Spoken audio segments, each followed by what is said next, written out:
Let's do it, chat.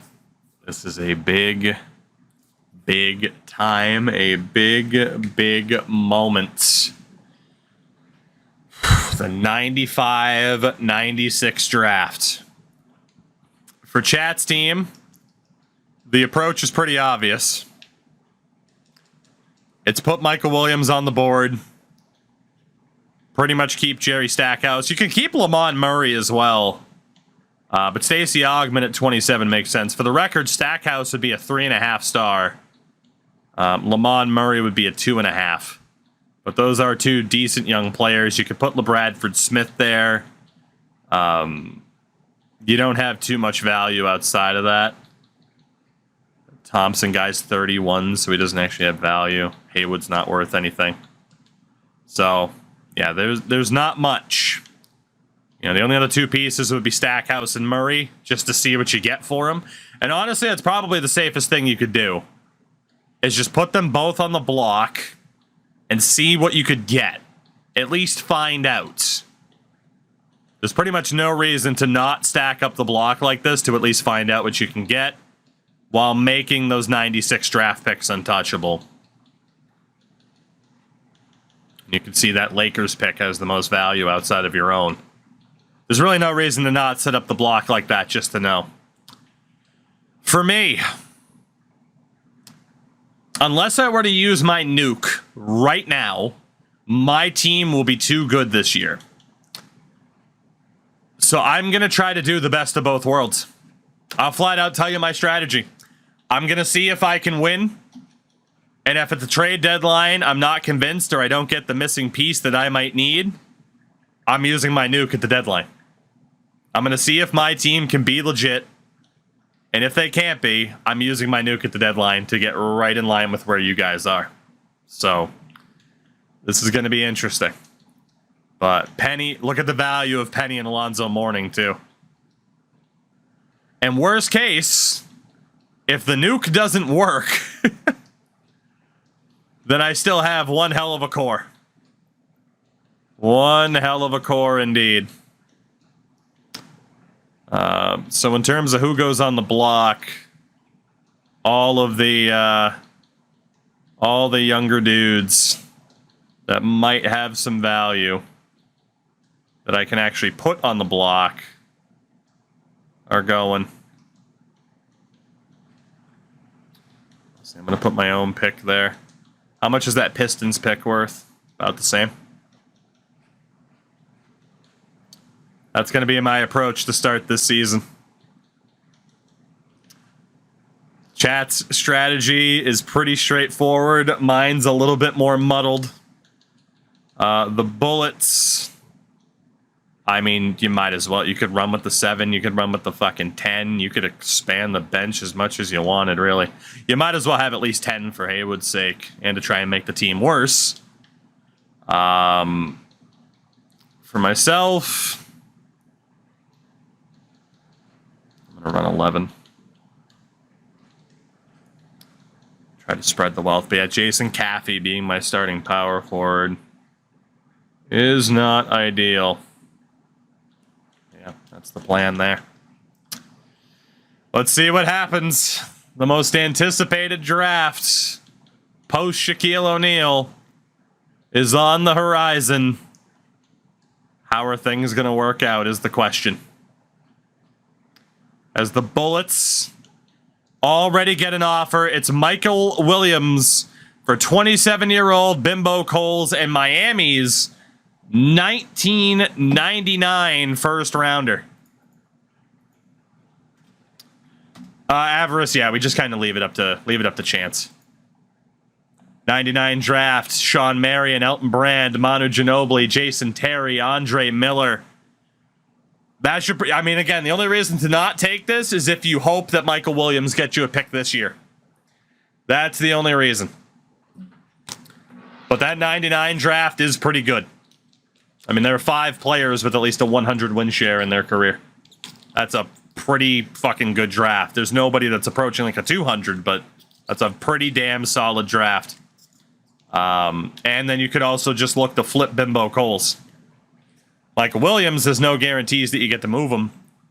This could be your only chance unless you were to nuke it. So the question is, do you take this trade? Again, Bimbo's 2-star, 27 years old, 79 overall, B- potential. He's got that 2-star value. He's definitely flippable. It's not worth what Michael Williams is worth, but he is a movable player.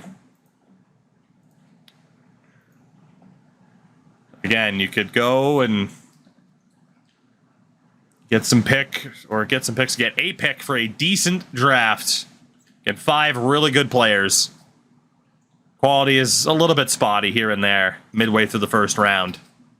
Or you hold on to Michael Williams and hope that someone gives you a pick this year. It's worth considering. That's why we threw it to a vote. Right now, it's very close. And again, Bimbo immediately goes right to your trade block. If you ultimately move Michael Williams. It's a close vote. Michael Williams is heading to the Miami Heat for Bimbo Coles and a 1999 first-round pick. I don't think you could have gone wrong necessarily there. And again, Bimbo Coles immediately heads to the block, showing up as being worth 2.5 stars now instead of just 2. So he was actually even better than advertised.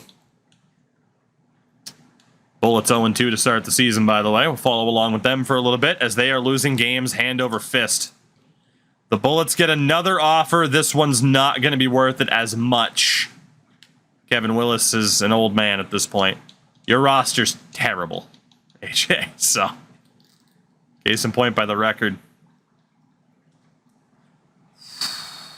That's Bimbo Coles and a second rounder this year for Chuck Simmons and a first round pick in 2000.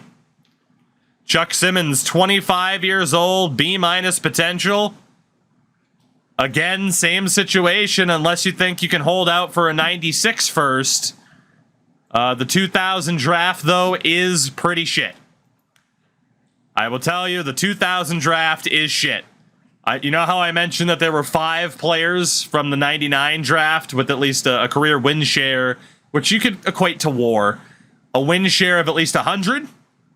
The highest win share from the 2000 draft is Hito Turkoglu at a 63. I won't even lie to you. That 2000 draft, there were some solid players there, but at the same time, oof, you're not allowed to change the pick. No. The offer's the offer. Yeah, that's probably honestly smart to decline at this point. That 2000 draft is pretty rough. But you already got an offer for Bimbo. You'll get another one. Stacey Augman for 24-year-old B. Tyrone Caldwell in a second. You might as well hold on. Caldwell's not bad, but you could probably get something better for Augman. And it's not like you got to get rid of him to make yourselves worse. You guys are terrible, although then you won 3 games in a row. Into December. Oh my god, you guys started winning games all of a sudden too. The power of Bimbo Coles.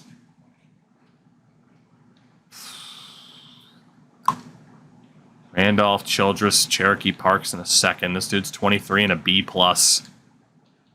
I don't think I need another. I don't need another guard. I'm going to reject that. 20-5, the Dallas Mavericks on the season. The best team in the NBA.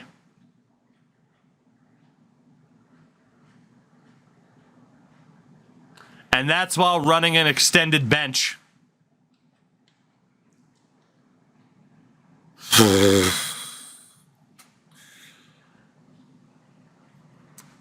I might have to go for it. I might have to. I probably have to go for it at this stage. What other choice do I have? It's that or blow it up at the deadline.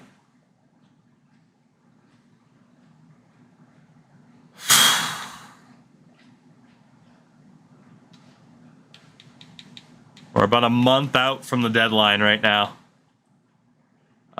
Previously, I allowed you guys to make a target list. I am now going to be doing the same. If we want to outlaw it after this, that's fine. But I am allowed to use it. I need a power forward. I need a power forward. Can I land one? Is the question. Even Juwan Howard, I know they were willing to trade him. The Raptors have Terry Mills. He can't be dealt right now. Houston has the veteran Otis Thorpe. I'm not against looking at veterans.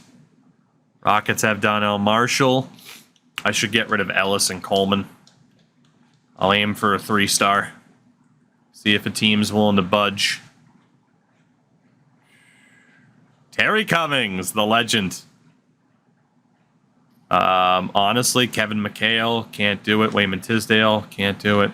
They're not going to move Sean Kemp. They can't move Danny Manning. Christian Laettner is worth a little bit more than I'd prefer.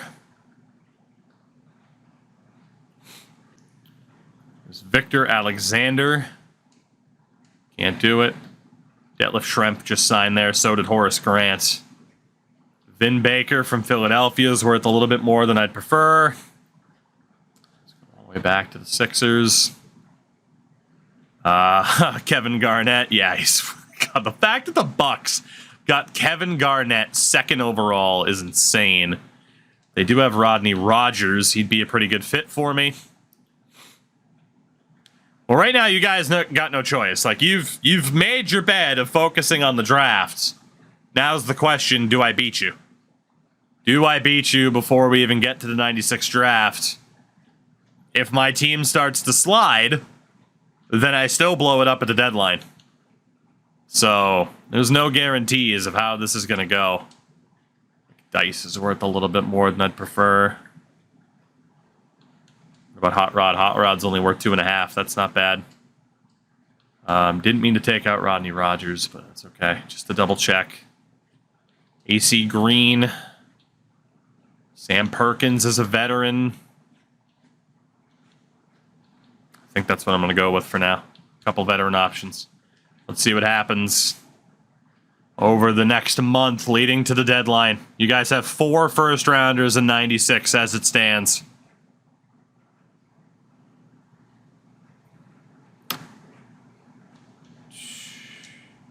Gary Trent and Cassius Harris for Greg Anthony and Scott Williams. I mean, Anthony's a point guard. I don't need him. So we continue to move closer to the deadline. You guys get a deal. LeBradford Smith for Leo Peeler. I mean, if you wanted to get rid of LeBradford Smith's cap hit, but honestly, you might as well just hold on. It's not worth it. We're closing in on that deadline.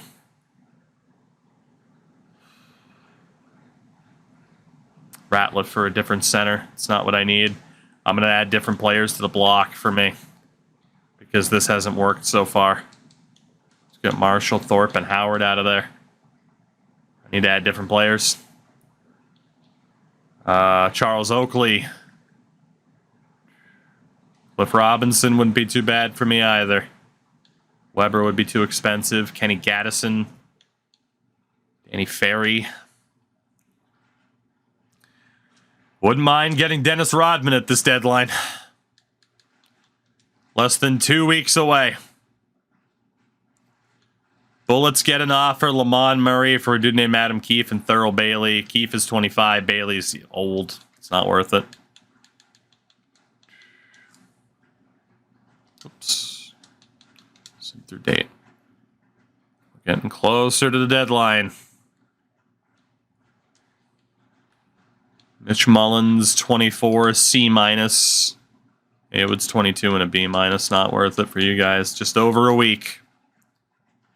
Just over a week until the deadline. It looks like no one's going to budge for you guys with your draft picks. And you get a trade offer that I would have wanted. Bimbo Coles for Charles Oakley. Jamal Bullard in there too. Honestly, it's not worth it. Oakley's older. You can still move Bimbo at a different time. That deal's not worth it for you at all. Deadline day. The Bullets are 9-35. Currently the worst team in the East. The Mavericks are 36-7. The best team in the NBA. Chad is the second worst, only ahead of the expansion Grizzlies. And if I'm not mistaken, you have the Lakers pick.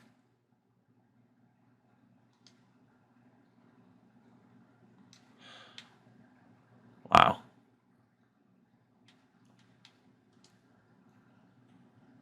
It literally comes down to this. It's either I fucking nuke it, or I trust that this team is good enough. And I feel like I have to trust that they're good enough at this point. I could nuke it at the draft as well. Although certain contracts, they might not be movable at that time. So now is really the time to do it. The only issue is I don't have great power forwards. But I mean, I do have Alonzo who can play power forward. Theo can play center. Got Gary Trent there. Like, I have big men. I just don't have that stud power forward. We're the best team in the NBA right now. This is my chance to do the funniest fucking thing ever and win a title before you guys get to use 4 first-round picks in the 96 draft. As it is, I have the Pistons draft. The Pistons were low in the standings too, weren't they? So I have Detroit's first.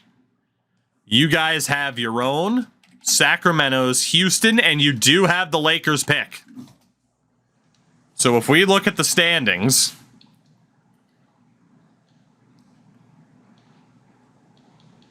so the Pacers, or no, not the Pacers. Sacramento's 9th. That's not a huge factor for you guys. Houston is 3rd.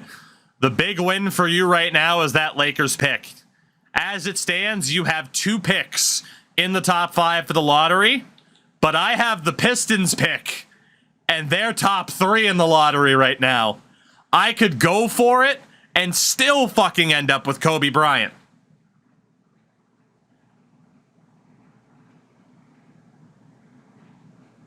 I have to go for it. I have no choice.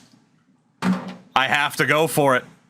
I could go for it and fail and still end up with Bryant, AI, whoever, with a top 3 pick if the Pistons were to win the lottery. I have to go for it. The Pistons are my, the ace in the hole at this point. I can go for it and still potentially get somebody. You guys have to be the biggest fans of the Detroit Pistons. Only Tuka gets this lucky. Hey, I looked at their roster and saw how old they were. I did that trade for a reason. I play the Pistons coming, or you guys play the Pistons coming up too, so there you go. I'm going to go for it. I'm going to go for it. I have no choice. Unfortunately, we did not exactly instate a reverse nuke of the go for it. Just for shits and gigs, I'm not allowed to do this because we didn't make it a rule, but it's like, if I were to make a deal for, like, Aaron McKee, would I even get anything? Must be loading. Hello? Hello?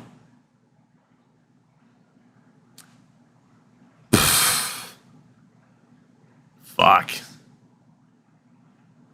If only we made that a rule of, hey, you can go for it once at a trade deadline, I'd be able to get Brian Grant right now and even fucking John Sally and improve my standing. Not that I'm blowing it up. Chris, good morning. 51 months, Jesus Christ. We do need an all-in option. Maybe for the next era, we add the new rule of the all-in option. Chris, thank you for the 51 months, by the way. That's insane. How are you? Shits and giggles, if I... Well, that makes up my mind for me. There's no trade offers for Penny Hardaway. And that would be the point of the nuke. Yeah, we obviously chat will not vote to instill an all-in option right now because it would not benefit you in the slightest. So we know where this is going. Chat's trying to tank as best they can. They're rooting for the Lakers to be bad. I'm rooting for the Pistons to be bad, while also rooting for my team to hopefully continue to crush the league.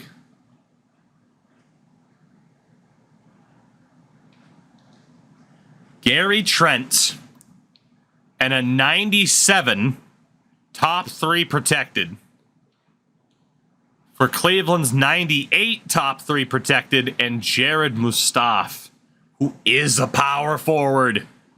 B potential at 26. Gary Trent can play power forward, but it's not his natural position. I would need to look. That 99 draft, Marion, Brand, Ginobili, Terry, Andre Miller. So if that were to be top 3. If it wasn't, 98, outside of Dirk, Pearson, Carter, the depth drops a little bit. It drops pretty fast. So getting stuck with that 98 pick is pretty risky. Pretty risky indeed. And then, honestly, though, that 97 top 3 protected is smart because the quality from that 97 draft falls off a fucking cliff. More so than the 98 or 99 draft. So pick-wise, it makes sense for me. If it were to be top 3, that would be Duncan, Billups, or McGrady. Otherwise, it moves to next year for them. Or they'd end up with the 97 pick, but it would be somebody terrible. Or they'd end up with the 98 pick, but we'd have a top 3. It's just, do I want to trade Gary Trent, who is a phenomenal defensive big man? I just don't know how much he's been playing. Jared Mustaf was a first rounder in 1990. He's not bad. His defense certainly isn't as good. He's a good rebounder. He can't score worth a shit. He's objectively a worse player.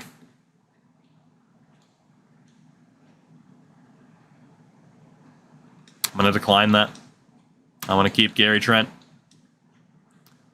With that, we're going to be going beyond the deadline. Before that, the contract extensions. This is my shot, because Lionel Simmons looks like he'll be leaving. For you guys, Stacey Augman's apparently going to want to leave. Bimbo Coles might leave as well, but he's got an extra year. So, all right. Here we go. The Dallas Mavericks are going to be looking to end this run, if they can, while Chat's team hopes, prays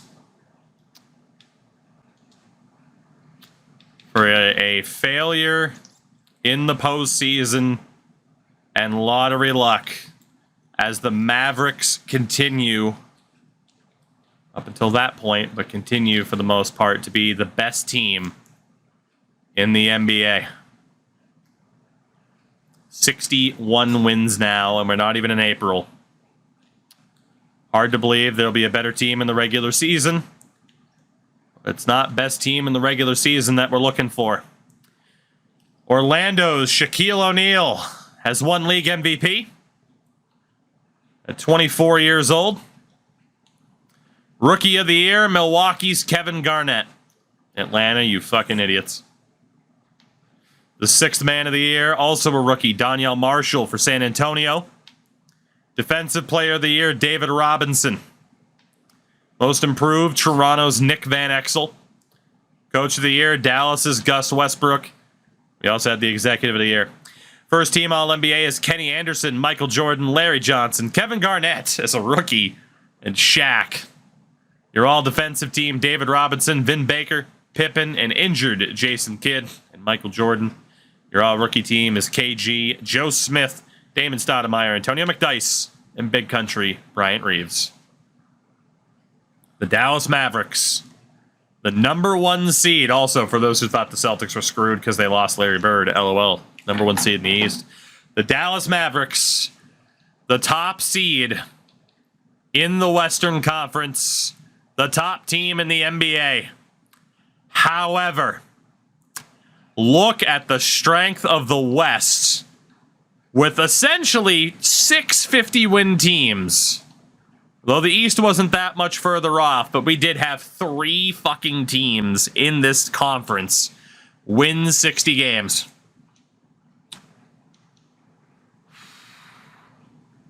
Wow. It is worth noting as well, as we take a look, again, chat has Houston's first rounder, will not be a lottery pick. Sacramento's first rounder will not be a lottery pick.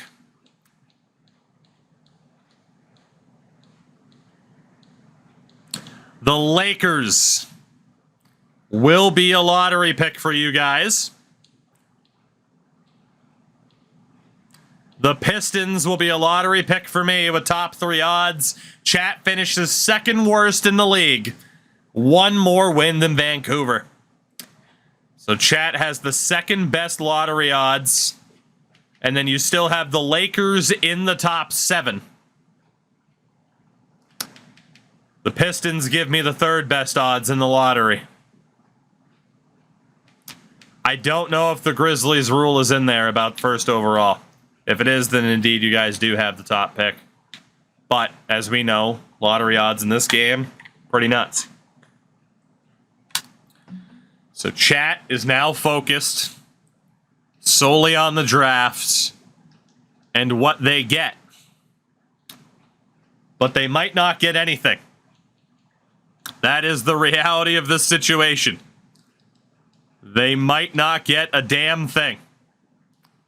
Because the Dallas Mavericks are the top team in the NBA. One identifiable weakness. It is a big weakness. Especially with the ruling of not customizing the lineup. Jason Caffey is very much our Achilles heel. Not a bad rebounder, though. Terrible athleticism. But not a bad scorer. And he has 4 very, very strong players next to him. Can the Dallas Mavericks end this era before we get to that draft and just be the ultimate cock block on chat? We're going to find out soon.